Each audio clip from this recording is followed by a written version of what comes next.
Live on the beat is Trump defense lawyer Joe Tacopina. Thank you for being here and taking the questions. Thanks, Harry. Let's start looking at this case. You have these payments. You don't deny that Trump made this payment. No, payments were made, obviously. Right. Is Stormy Daniels... I call them extortionate payments, of course. We'll get into it, right? Yeah. So the payments are made. Is Stormy Daniels a lawyer? Is Stormy Daniels a lawyer? Yeah. A lawyer? Yeah, is Stormy Daniels a lawyer? I thought you were asking, is she a liar? Is she a lawyer? I don't think she's a lawyer. I don't think her lawyer was a lawyer either, but Stormy Daniels is not a lawyer. So she's not a lawyer. And these payments were made. And they were, according to federal filings, classified on the Trump side as legal services. That was false, wasn't it? The payments were made to a lawyer, not to Stormy Daniels. The payments were made to Donald Trump's lawyer, which would be considered legal fees.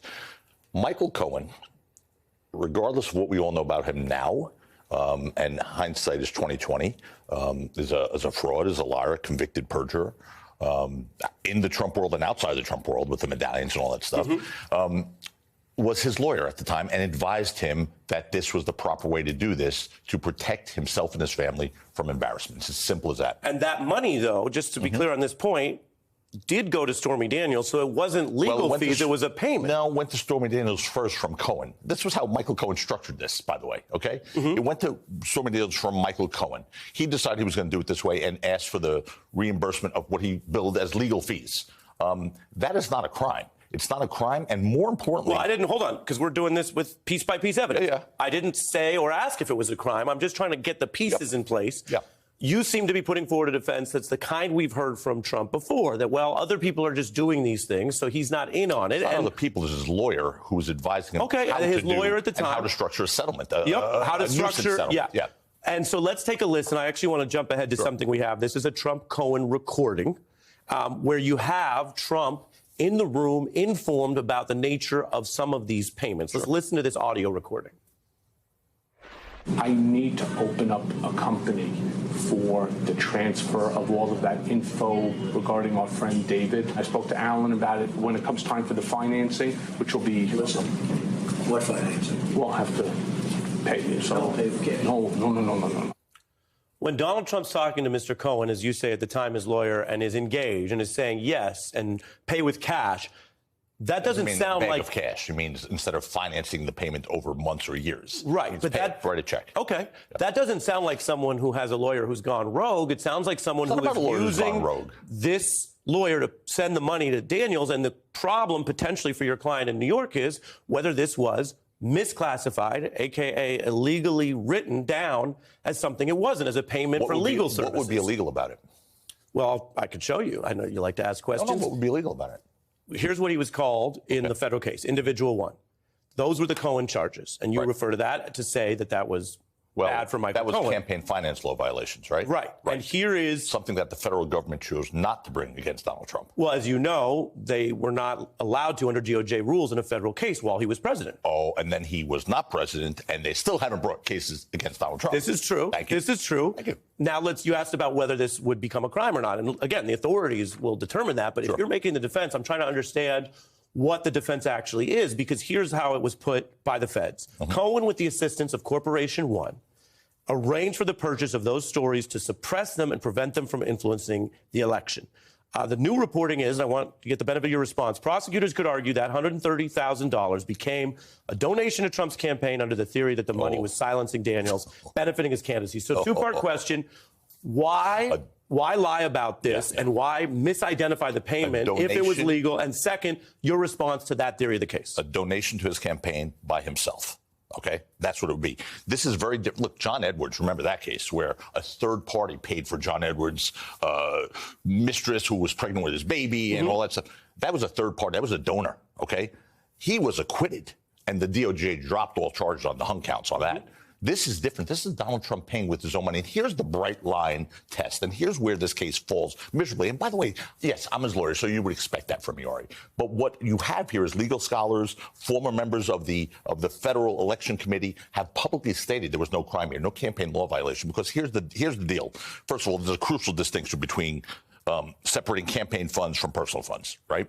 And on personal fund usage, Here's the bright line test, and it ends this case. It ends any case regarding Stormy Daniels. If the spending or the fulfillment of a commitment or the expenditure would exist irrespective of the campaign, it's not a campaign law violation.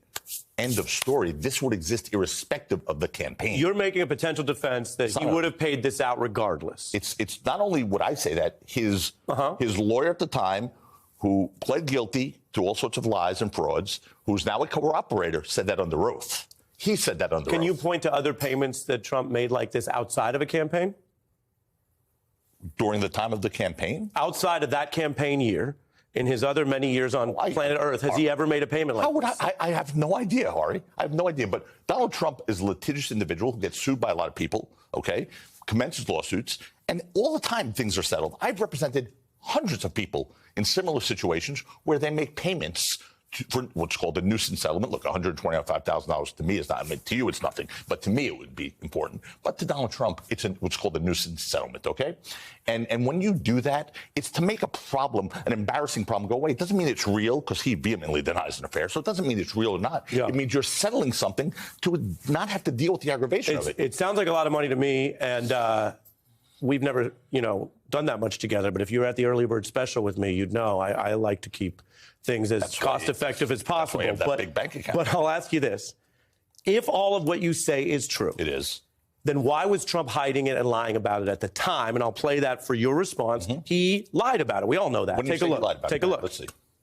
Mr. President, did you know about the $130,000 payment to Stormy Daniels? Then why did Michael Cohen make this if there was no truth or allegation? Well, you have to ask Michael Cohen. Michael's my attorney, and you'll have to ask Michael. Ari, that's what you're going to consider a lie. A lie to me is something material under oath in a proceeding. Well, I didn't say perjury. I said a lie. Yeah, but that's not a lie. That's not a lie? Here's why it's not a lie. That's not a lie? Here's why it's not a lie. Did you know about this? Put the paper down. Let me answer. Did you know about this? No, I don't. No, we don't need that. Here's why it's not a lie. Yeah. Because it was a confidential settlement. So if he acknowledged that, he would be violating the confidential settlement. So is it the truth? Of course it's not the truth. Was he supposed to tell the truth? He would be in violation of the agreement if he told the truth. So by him doing that, he was abiding by not only his rights, but Stormy Daniels' rights. It seems like we're drawing some blood here because you're having a strong reaction. He did lie about it, and in a confidential settlement, you can easily say, no comment, or I'm not getting into it. He says, and the reason why I look at this, he says, no, I didn't know about it. But he did know about it, didn't he? But here's the thing. I don't know the timing of that video. I really don't. And I'm not trying to play games with you. April 2018. Yeah, but I don't know the timing of that video in relation to the timing of the other video where he was speaking to Michael Cohen. What was the date of that other video? Do you know? Yeah. We have the Cohen recording. This was around the 2016 campaign pre-November. So that was 2018 later. The original conversations were in the fall of 2016. Yes, sir. So obviously he knew about it, but what he decided to do was not violate the confidentiality clause and provision of that agreement, which was the right thing to do. So, yeah, he could have said no comment, or he could have said, I don't know anything about it, which is what he did. But that's the right. I would advise my client to do the same thing. He's speaking to whether it's a journalist or some young lady on the street. September 2016 is the exact date. But whether he's speaking to a journalist or some young lady on the street who's shouting out a question, that is not the form for him to go into detailed questions about a confidential settlement agreement. So let me tell you what I'm hearing, because, again, people deserve to know all sides of this as we go into what may be an unprecedented indictment of a former president or not. We don't know. We don't know. It sounds tonight like what you're saying. I appreciate you coming here and taking the questions. Not everyone does that. It sounds like you're saying you have a legal attack on the potential campaign finance violation, and you think you have precedent that helps you. For example, the federal Edwards case, which Jack Smith oversaw and lost. Correct. To make the point that you don't believe that is a tight, open and shut finance felony. That's number one.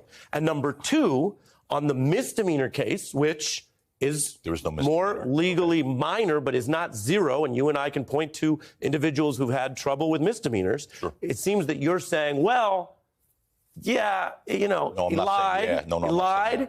It wasn't really legal services. Stormy's I not a didn't say lawyer. that. I didn't What say did you that. say? I said his lawyer advised him to pay him his legal services. And that money he went to Ms. Daniels. But the money went to Ms. Daniels before that. He was reimbursing his lawyer. His lawyer sent him an invoice for legal services. That's the evidence in this case. So he didn't lie. He But it relied sounds on. like, He it relied sounds on like you're counsel. saying, one, not a campaign finance crime, and two, not. well, the misdemeanor, sure, maybe it's he not lied a about it, misdemeanor. but you don't want to deal with the misdemeanor. No. You're kind of admitting part of the misdemeanor. No, I am. Ari, please don't put those words in my mouth. I am not admitting. He's not But guilty they of weren't any legal crime. services. His lawyer classified them as legal services. His lawyer sent him an invoice for legal services. His lawyer told him they would be properly classified as legal services. He relied on his lawyer. But here's the thing. Even if you put in your checkbook, or I put, I'll use me as an example. I put in my checkbook, I bought a car and I wrote, I purchased a horse. Mm-hmm. That's inaccurate. That's a lie, maybe. But there's no crime there because this filing was not for the purpose of influencing an election. There wasn't something being hidden. There was no obligation to disclose this to an election campaign committee at all. Well, I suppose the question then becomes, did any company owned by Donald Trump or controlled by him or Donald Trump personally tell the government this was legal services? I'll tell you why. Because that would be false. Right. The government being the United States government, the answer is absolutely not. And here's the thing. So can you substantiate that? 3 years. First of all, I don't need to substantiate anything. They need to substantiate a charge, right? Well, in a criminal court of law, that's true. Sure. Here we are. They have the burden. Here we are. Well, he's not charged We're yet. not talking about traffic court. He's not charged yet, but I don't need to. But you sound like someone who's bracing for a charge. Only because I'm listening to this stuff. I still hold out hope that they're not going to do this because I think this will be an enormous stain on the legacy of that district attorney. Look, for the last 3 years, they have scoured every record of Donald Trump. They actually, this Pomerantz in his book wrote. I'll give you one more. I'll get to Pomerantz. He wrote in his I will book. get to that. Okay. We're going to close this out on the facts, as I said, and then we'll turn to what I think you've raised, which are fair questions that the DA should face. Before we turn to that, your colleague went in and made a case to the DA. Can you tell us anything about that? A case against indictment. First of all, the point person on this case has been Susan Nicholas. Yep. Who's one of the top lawyers in the city. I worked with Susan. We've known each other for many, many years. So she's been interacting with them, number one. Number two, this has not been a tell us what you think and we'll tell you what we think sort of relationship. Mm-hmm. Okay? We are shocked that this has gotten this far, especially after Pomerantz's grand jury secrecy laws violation. We'll get to that, but do you think she was able to make any headway with them? Was she able, for example, you're telling me, hey, here's my response to misdemeanor, and it's not really a strong campaign finance case. Yeah. Did she say stuff like that? She made all the arguments that we needed to make. I'll tell you that. Whether they were listening or not, look, to me, if they're pursuing this matter, it's weaponizing the justice system to keep this guy out of office. Donald Trump is going to win the election. And if they bring this case, I believe this will catapult him into the White House. I believe it. Because this will show how they are weaponizing the justice system. They're taking the vote out of the voters' hands. But Joe, that's not really relevant, is it? Oh, it's certainly relevant. What's not relevant to what? Relevant to what? To his innocence. Either he's innocent or not. No, it's not relevant to his innocence. He's innocent. And if they bring this case because he's innocent, this will catapult him to the White House. Okay. Let me rephrase that. Appreciate it. So I appreciate you taking the questions. We've had a back and forth. That's all about your client's potential legal exposure. Yes. There's another piece to this story, and that is the conduct of the New York DA's office. You have a lengthy letter here. Mm-hmm. We've been waving papers around.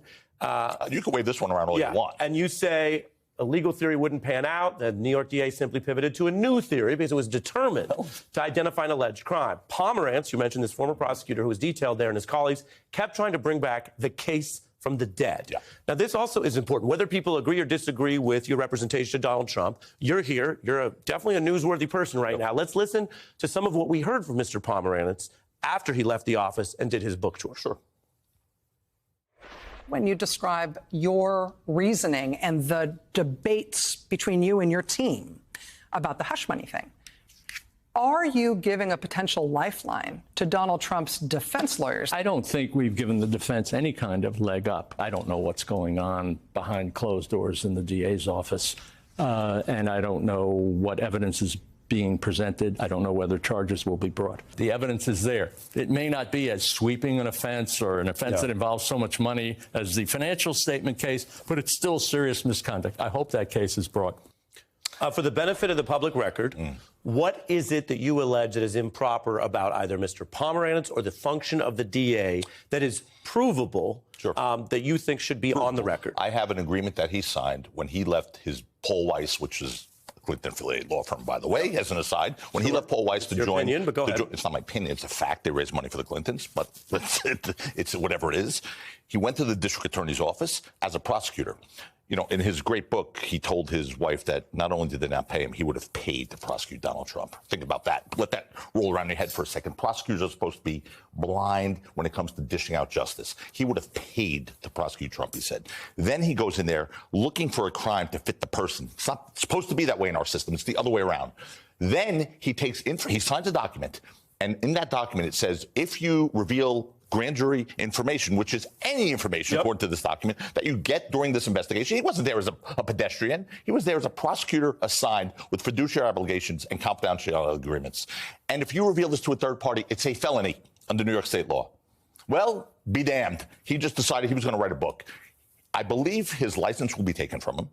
And I believe Alan Bragg is going to look for criminal charges. That's what I believe. That's what I've heard, but we'll see what happens there. But here's what he said. From who? District Attorney's Office. From someone currently working in the office? Correct. Said Correct. What? That they're looking at the conduct of Pomerantz in violation of the grand jury secrecy laws. It's black and white. It's in his agreement that he signed. Why would they tell you that right now? Because I've been interacting with them on that topic. Would you say that in a sworn affidavit?